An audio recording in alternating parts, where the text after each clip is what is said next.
Well, how slamming was that? It is that time. This is our regular Wednesday night thing, you know. And speaking of Wednesday nights, every Wednesday night, open mic at Dundee Tavern. Every Wednesday night, 7 to 10. Acoustic backline, cajon provided. There's a bass amp there. And host looks a whole lot like me. Sounds a whole lot like me and irritates everybody all the hell like some me.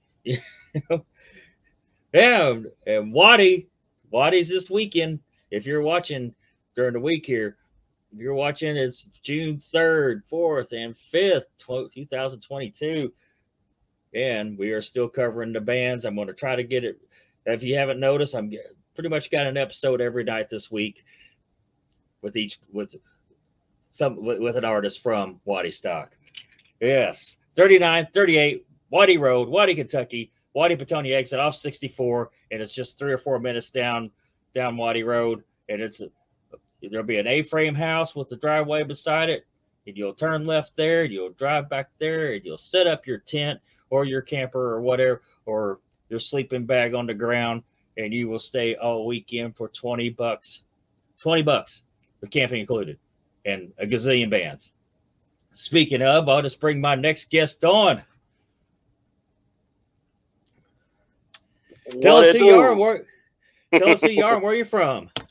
I am David Langley, bass player and one of the 3 vocalists in Stormtoker from Lexington, Kentucky. Right on, man. Well, we'll start out with the easy questions. How does Stormtoker come together? From the ashes of other projects. Dante, my drummer, was in a band called Zen Highway. And me and the guitar player were in a thrash metal band for a decade or so called Theories of the Apocalypse. And pretty much right around those 2 bands getting close to disbanding, we kind of started having conversations with each other, and things just started rolling, and within a little bit of time, get the material rolling, and here we are about 5 years into it. 4 years playing shows now. This month will actually be our 4-year show anniversary, so it's been a nice little fucking run so far. You got an album out, right? So we have 2 that are out. We released Toke 1 and Toke 2 kind of as a tandem thing, about 8 months apart, 9 months apart from each other. We just wanted to get something out to the universe as early as possible, and so like the art reflects the kind of conjoined thing or whatever. It's all just simple, basic. Like I said, just try to get some music out there. But we are on the cusp of releasing our 3rd release, which is called The Mother Tree, and that's tentatively scheduled to come out early in August. Kind of waiting on art and the master tracks, so it's out of our hands a little bit, but the metal god probably should shine upon us, hopefully. Right on. So you, David Langley, if you ever saw somebody on stage or on TV, it could be on TV or whatever, and you said, I want to do that, I want to be a musician, I want to be a bass player, or however many instruments you probably play, who would that? Well, I'm a true bass player, so I mean, I just now started trying to pick around on a banjo here in the past month, but pretty much up until now, I've strictly been a bass player, and I can't say necessarily that there was one specific moment, but I think it was just the environment I grew up in. My mom and dad, aunt and uncle had this garage band that never even gigged, never did anything. They just got together every Sunday and jammed out and had a hell of a party, and it was an interesting environment for a kid to grow up in. All right, my cat's trying to fuck shit up. Hey. All right. So I grew up pretty much in this kind of rock and roll every week party just for the love of it kind of thing, man. And, that love is carried over, and and obviously I have tons of influences and tons of things that I really am super into, and as far as childhood, and the Ozzy Osbournes, Black Sabbath, the big four thrash bands of the old days, and then even now like the Allman Brothers, and hell, even the Beatles. There's just this huge world of music that's out there to take in, and like I said, I was taking it in from an early age with all my family. I had people that weren't even my family that I was like, oh, that's Uncle Bill, and it was just some friend of the family that came over and played drums and smoked a lot of weed. Yeah. But I grew up in this very beautiful thing, man, and I 100% attribute that to how I kind of sort of live now, man. It was the happiest you could see people just every week playing just to fucking play, and it had nothing to do with the business side, nothing to do with going out and trying to make a name. It was just all for the love of playing. So it's kind of what you have to do it for at the end of the day. Yeah. Very true. Very true. So how would you describe Stormtokers music? Loud. First off, loud as fuck. But generally speaking, man, I actually just had a conversation about 20 minutes before I got on here with somebody that dropped me off at my house, and I was like, man, when I was in my old band, I wanted to be in a metal band, and like now, I just want to be a musician. And I think as you hear with the song that you played leading into the episode here, like we hit that old country bluegrassy riff for a while, and then we kick in and do the heavy stuff, and it's kind of our approach to everything. Like, we don't really try to plan much out, but we're completely collaborative in everything we do. So we got 3 different dudes with 3 different music tastes, and you only got 1 guitar, 1 bass, 1 set of drums. So you got to make it as interesting as possible. Yeah. At least in my opinion. There's the greats like Motorhead that could just pound it out and pretty much be the same band and endure forever. But I think in today's culture with the playlist mentality and people wanting diversification with what they're listening to, I think the 3 vocalist approach and just how we approach writing the music is advantageous for us. Right on. Let me. There I am. I was pixeling out. Hey, it happens, man. Technology is a hell of a thing. Oh yeah. Well, what would you say your most favorite show Stormtokers played? You played with Stormtoker. So, favorite one for me personally, I'm going to probably name 2 or 3 just because. That's fine. That's fine. Honestly, this past weekend in Canton, Ohio was our first time that we went out of state, and we had a really good crowd, and they all paid attention. Sometimes you're like the odd band out when you play those out of state shows, so there'll be like a hell of a crowd, but they don't know who you are, so they tune out, or smoke cigarettes, or trying to talk some girl back to their bed, and later in the night or something, whatever they may do. But everybody at this particular show was just super attentive, and it was a festival show, but just a place we never played before, and everybody was super awesome, and it's just one of those things like, all right, cool, like we can do this elsewhere, because like I said, for every good one you get 4 or 5 bad ones, and then you get 4 or 5 good ones in a row, you're just expecting it the bottom to fall out. But like I said, that one in particular, as far as the out-of-state stuff, I really was endeared to the entire product. Plus, every band we played with was amazing. It was a 10-band bill, all psychedelic, awesome, amazing bass players the entire day, and so forth and whatnot. I've developed one of my favorite, actually a lot of my music taste now is honestly my peers that I've actually had a chance to play with, which is really cool. Like, you grow up listening to your influences, and, you love those bands and whatnot and whatever. And it's like, now it's just like, I'll listen to that stuff, but like, I really care about listening to all this stuff I discovered along the way. And like, my favorite band that we've gotten a chance to share the stage with is a band called Howling Giant. They're from Nashville, and they're on the up and up, and they're doing really cool shit. But just being able to share the stage with a band that ups your level and ups your game because of how good they are, I can't replace that with anything. Just to plug something real quick, we got our own festival that comes up here in the middle of July called Holler Doom. We did the first edition of it last year. It would go up on that list of awesome shows. Just again, all the bands playing with us, the way people reacted, and just the overall vibe of the entire party. Because at the end of the day, it's what this is. We go around and party. We are a party. You're a mobile fucking party wagon, essentially.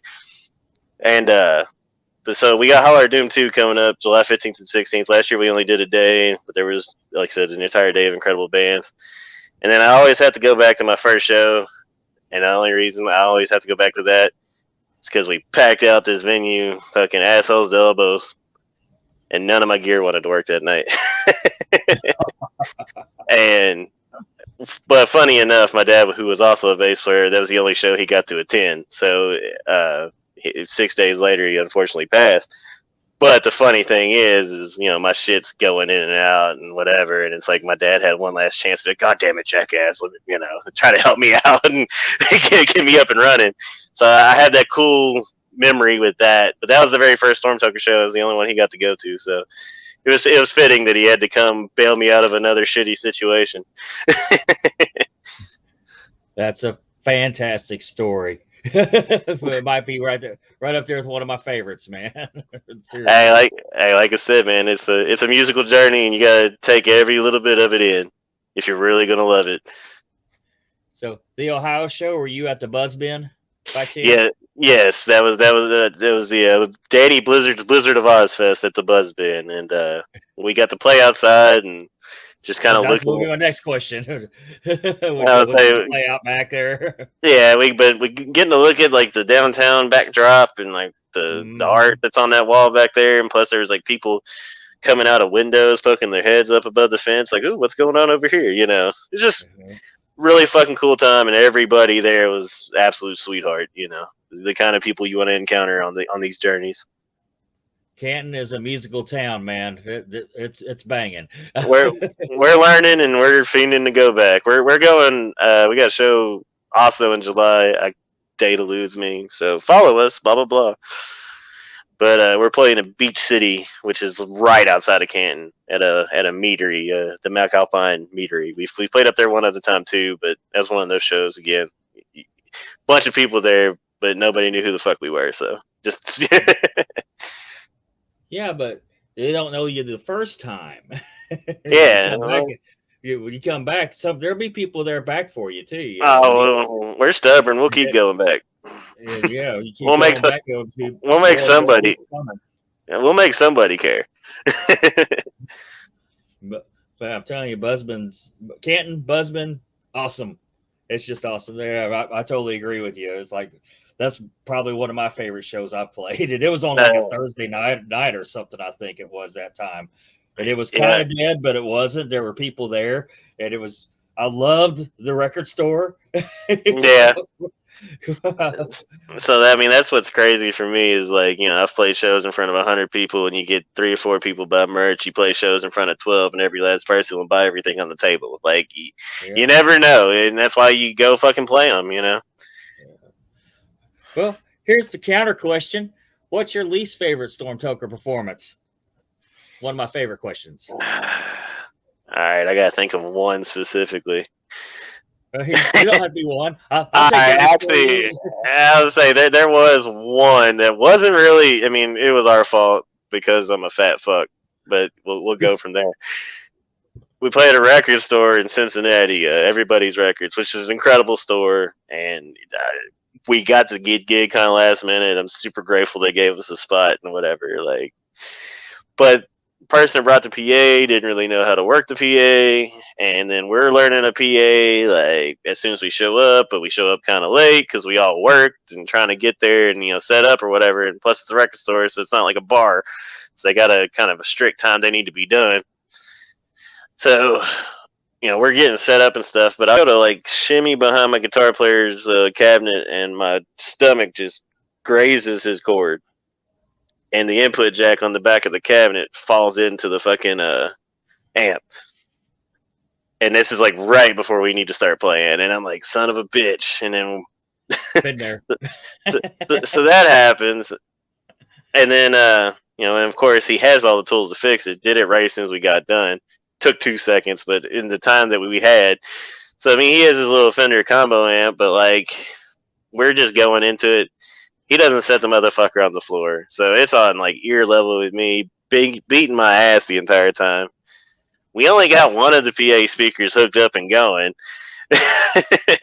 So you couldn't hear anything vocally whatsoever, and then my bass kept fucking overheating. Like my bass head kept overheating. So like this is the absolute shit shows as far as Stormtoker shows go, and you know it was actually a decent amount of people. Hell, it's a record store on a fucking Friday. People, it was busy anyways, and people walking in checking out what was going on, and nothing good was going on. A lot of I can't hear shit. A lot of his guitar amp is fucking me up, and a lot of my bass didn't want to cooperate that day either. So that was the worst one. That was 100% the worst one. I'm gonna have to try to think for a second if any of them come close to being that bad. I mean, there's a lot of times I've yelled at my guitar player, but that's just I've been with him 15 years, so I just I yell at him all the time, anyways. I think that one takes the cake, honestly, man. I mean, I could talk about a time I shit myself in practice, but that's a different story. Well, you can share that story if you want. All I'm going to say is I finished the fucking song. Yeah.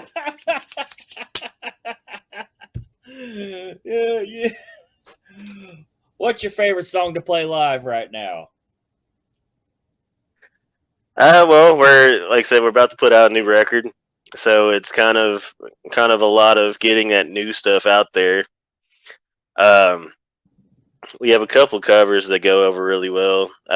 We do Space Grass by Clutch, and that one's a stoner anthem, so everywhere we go, people are pretty fucking hyped up that we play that, so it's always fun. Really, if we're playing them live, it's the ones that we enjoy playing the most.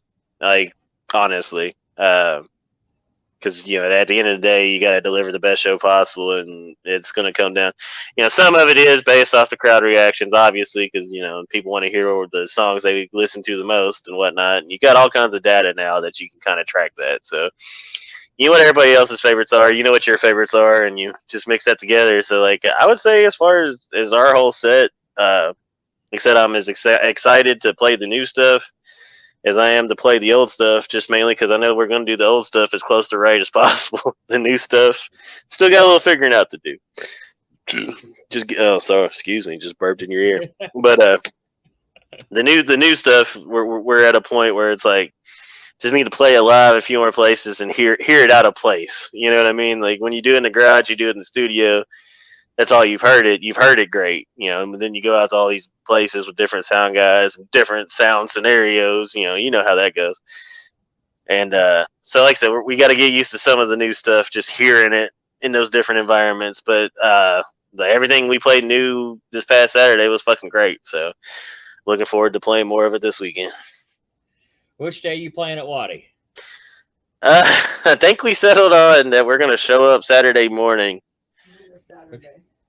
And whenever they tell us go, I'll have to quit fishing probably. Yeah. There is a stocked lake out there, man. They keep it stocked. I don't know what they stock it with, but I'll say I haven't been able to go yet this year, and we played a couple of these festivals these past few weeks. So I might take a little me time before I check some people out, but that's no offense to anybody. And what made you want to do the Waddystock Fest? Well, Maria got in contact with us, and she's been awesome to us in our interactions that we've had with her. We played the venue in Evansville and had a killer crowd and people that spent money and, fucking dug what we were doing. So we just stayed in contact. We're actually playing her place again June 17th. That's the weekend with Indianapolis, be in Indianapolis June 18th. But so she just got in contact with us, and we said, fuck it, we'll do it. Because like I said, we got about 4 or 5 different festival things going on this summer already. So it was like, fuck it, add another one in a place we've never been to before. So, well, it's not far for you, really. Nah, I mean, 45-ish? Is it that far? I thought. No, Louisville's about an hour 10, hour 15, depending where you're going. So yeah. thinking about I'm thinking, 45 for that, but maybe I'm wrong. yeah, Uh, it's about 25, 30 minutes east of Louisville, and so that's. But then again, Yeah, Lexington's about an hour and a half for me, I think. Which I live on the Indiana side, yeah, technically, but, you know. yeah. No, we it ain't too far. Especially like I said, we did Canton. We did went straight there and straight back. So on top of hanging out for the entire festival. Yeah. Yeah, but it's badass there. I mean, dude, anytime I can be outside and doing this music thing's a good time for me. Like I said, we're down for the party. I really think this year is going to be a really good Waddystock. I think it's probably going to be the best one. How And many years has this been? I've been going since 2013. Now that Okay. wasn't the first year. I don't think that was its first year, but it was still infant. You know, it was still in its infant phase. So it's been going on for 10 years or so. I just moved down from Central Indiana, and got got in a band, and they wanted to play out there, and which I was cool with it. And it was a terrible show. I just met these guys days before. Went down I, it's a memorable one though, so there you go. You there. know. Oh, it absolutely is. But yeah, man. I'd heard about it for quite a few years, and you know when we first got asked, I was like, we're a little heavy for that. But I've also known that some heavy bands have played out there, and Yeah. I think we fit in anywhere if we want to, so it's all good. There's heavy acts out there. There's hell. I've seen a keyboard player singer.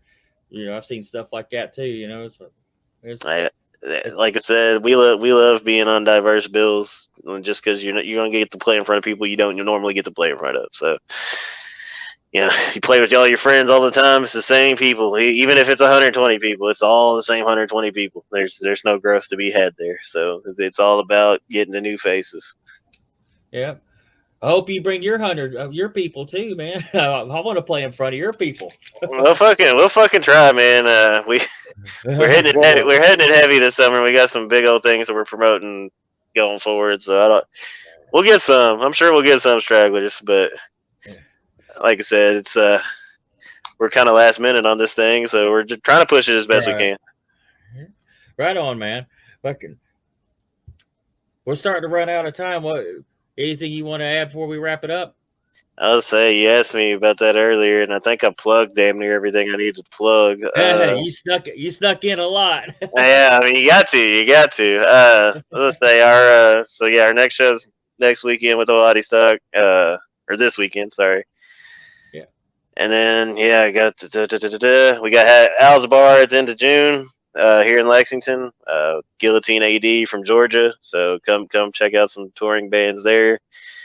Like I said, Holler Doom is a 2-day fucking psychedelic party in London. Highly recommend anybody that's going to Waddy to go to that too. It's the same vibe, outdoors, fun loving, free, private land, yada yada. No fishing. There's a creek, but there's no. I mean, it's too damn shallow.